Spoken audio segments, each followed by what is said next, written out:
So Orrin Hatch is the longest serving Republican senator there is in Congress. He's been there for 42 years. He's on a powerful head of the Finance Committee in the Senate. He had always wanted to do tax cuts for the rich, and he finally got it, and he was elated by that. And then the Salt Lake City Tribune named him the Utah of the Year. He proudly tweeted that out. He unfortunately did not read the article, as he apparently does not read the bills. And so when he read the article, he found out, oops, they actually were saying he's the most important guy in Utah, but they also said he had, quote, utter lack of integrity, and he had an unquenchable thirst for power. So, oops, shouldn't have tweeted that out. So it's obvious that some folks in Utah are trying to push a Hatch out. They've had enough. I argued at the time that it was because Mitt Romney wanted to take his place, and he has a lot of very powerful allies in Utah. So today, Orrin Hatch came out with a statement. Let's begin to watch. My fellow Utahns, for over 40 years, I've had the great honor of serving as your senator. As many of you know, I came up during the Great Depression, living in a ramshackle house built with recycled lumber from the local scrapyard. My parents gave us everything they had, but in the eyes of the world, we still didn't have much. Only in a nation like ours could someone like me, the scrappy son of a simple carpenter, grow up to become a United States senator. Man, he's got scrap on the mind. He's scrappy from the scrapyard, okay? And they put together scraps. Remember, I was poor once before I became corrupt and took all the money and got all the money for my lobbyist family members from all the corporate donors that we got that we just gave the giant tax cut for. You remember, you too can grow up to be scrappy and take giant checks from corporate donors, only in America. So is he going to the scrapyard? Well, let's watch. When the president visited Utah last month, he said I was a fighter. I've always been a fighter. I was an amateur boxer in my youth, and I brought that fighting spirit with me to Washington. But every good fighter knows when to hang up the gloves. And for me, that time is soon approaching. That's why, after much prayer and discussion with family and friends, I've decided to retire at the end of this term. Ladies and gentlemen, we got him. Down goes Hatch! Down goes Hatch!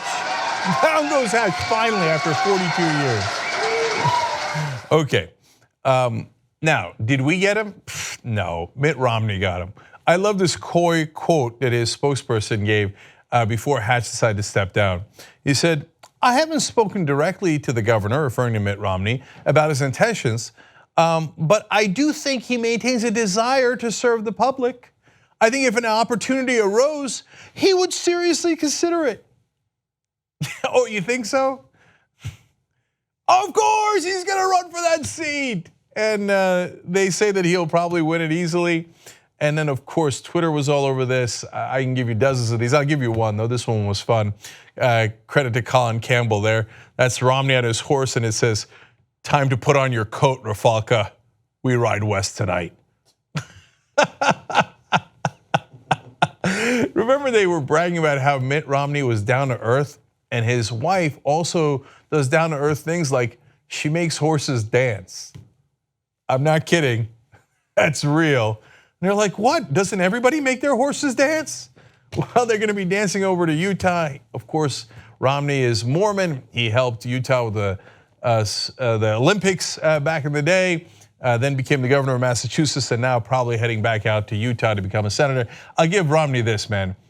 This guy is persistent. He will not let this bone go. He wants to get into government and he wants to come back. And if you think he won't run for president again, you don't know Mitt Romney. So this is his way of snaking back in. Man, he shivved Orrin Hatch hard. Nothing I like more than Republican on Republican crime.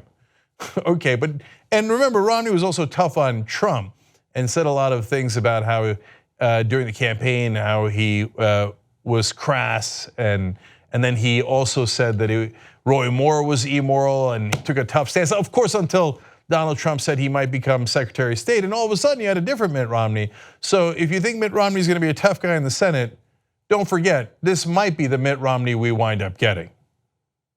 Oh, that's so sad. That's one of the saddest pictures I've ever seen. That's when Donald Trump was saying, oh, sure, maybe I'll make you Secretary of State. Of course, I'm going to give it to the CEO of ExxonMobil. They got to deal with Russia. Come on, Reek. I'll give you a little bit of power. That's who Mitt Romney is. If you want to get the whole Young Turks show every single day, become a member, tytnetwork.com/join. And once you do, you'll be saying, You know, I'm like a smart person. or you might say, I think it's weird. or you might say, Oops. no, that won't be that one. It won't be that one. It'll be great, trust me. tytnetwork.com/join.